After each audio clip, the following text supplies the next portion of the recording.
invest, but I'm not going to take the time to convert because the maturity level of the industry and the shocks that have happened to the mortgage industry have been such that there are a lot of shell shock people. Some realize that the industry has changed and they're looking to change with it. Those are the ones that are going to grab this thing and say, this is awesome. The ones that still think that they can use a spreadsheet and a notepad and compete on payment. I mean, imagine if you compete on a spreadsheet or a payment and you run up against someone who's using this tool and they create a presentation and show the client options and connect them with an advisor and attach an ebook on credit scoring so they can improve their credit score and stuff like that, as part of their presentation. I mean, you're playing a totally different game.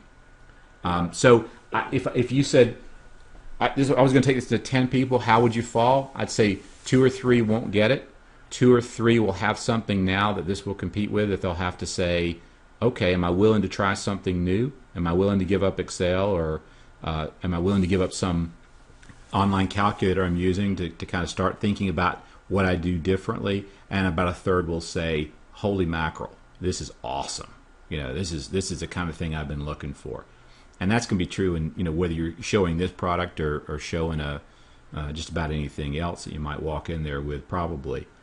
But that's okay. I'm looking for the first 3, right, that say, this is awesome. That's who you're going to want to start working with and building with. And then eventually you'll get to the laggards and the later adopters within the group. What about real estate agents? I mean, again, because I know a lot of, like I said, I had mortgage brokers. Like I said at the beginning, easy targets there, and I have some people in mind.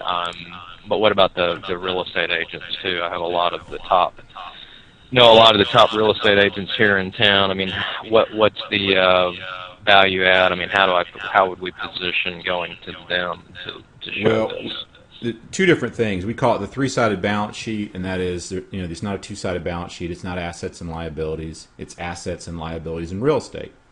Real estate's the 3rd side of the balance sheet because it's an asset for most people, but it's also a liability. Even if it's paid off, it's still a liability. You still got taxes and homeowners insurance and other stuff that you have to pay.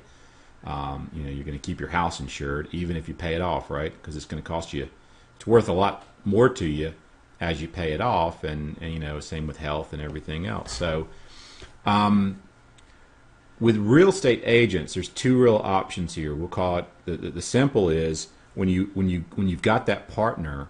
What we found is that once a loan officer starts to get this, you become a phenomenal differentiator for them.